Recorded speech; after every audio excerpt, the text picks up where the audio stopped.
Hi friends, இந்த video வந்து நம்ம என்ன பார்க்க போகிறோம் அப்படின்னு கேட்டிங்கன்னா, இப்போ வந்து நம்மளோட கங்குவா திரைப்படத்தோட விமர்சனத்தை வந்து நம்மளோட கங்குவா திரைப்படத்தோட மியூசிக் டைரக்டர்னு டிஎஸ்பி வந்து இப்போ வந்து அஃபிஷியலாக சொல்லியிருக்காங்க.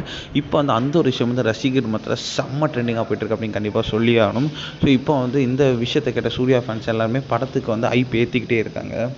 ஸோ நம்மளோட நாளைக்கு வந்து நவம்பர் 14ஆம் தேதி, அதாவது தமிழ் cinema one of the biggest டேனா கங்குவா திரைப்படம் ரிலீஸ் ஆக போகுது அஃபிஷியலாக. ஸோ அதனால் வந்து இந்த திரைப்படத்துக்கு எக்ஸ்பெக்டேஷன்ஸ் ரொம்ப ரொம்ப அதிகம் அப்படின்னு கண்டிப்பாக சொல்லி ஆகும். ஸோ இந்த திரைப்படத்தை வந்து நம்மளோட சூர்யா கூட சேர்ந்து வந்து ஒரு பாபி, தயால், தீஷா, பத்தானி இந்தமாரி வந்து ஏகப்பட்ட ஒரு பாலிவுட் ப்ராப்ளம் வந்து இந்த திரைப்படத்தில் ரொம்ப ரொம்ப முக்கியமான ரோல் நடிச்சிருக்காங்க.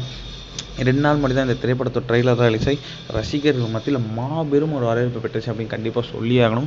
ஸோ இந்த திரைப்படத்துக்கான ட்ரெய்லரும் வந்து வேறு லெவலில் இருக்குது. ஸோ அப்போ கண்டிப்பாக திரைப்படத்துக்கான எக்ஸ்பெக்டேஷன் அந்த ட்ரெய்லர்லேருந்து வந்து ரொம்ப ரொம்ப அதிகமாகிடுச்சு அப்படின்னு சொல்லலாம். ஸோ இப்போ வந்து நம்மளோட கங்குவா திரைப்படத்துக்கு எல்லா ஆக்டர்ஸும் வந்து அவங்களோட வாழ்த்தை கூற ஸ்டார்ட் பண்ணிட்டாங்க.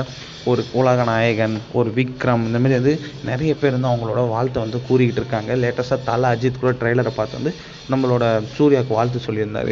ஸோ இப்போ வந்து நம்மளோட டிஎஸ்பி, அதாவது தேவி ஸ்ரீ பிரசாத், கங்குவா திரைப்படத்தை இசையமைப்பாளரான அவர் வந்து ஸோ நம்மளோட கங்குவா திரைப்படத்தை பார்த்துருக்காங்க. ஸோ பார்த்துட்டு வந்து படம் வந்து வேறு லெவலில் இருக்குது, ஸோ செம்மையாக இருக்குது, சூர்யாவோட ஒன் ஆஃப் த பெஸ்ட், அவரோட ஆக்டிங் பீக்கில் இருக்குது அப்படின்ட்டு வந்து செம்மையாக ஒரு அப்டேட் கொடுத்துருக்காரு. ஸோ இந்த விஷயம் கேட்ட சூர்யா ஃபேன்ஸ் எல்லாருமே வந்து திரைப்படத்துக்கான ரொம்ப ரொம்ப ஆவலாகவே காத்துக்கிட்டு இருக்காங்க.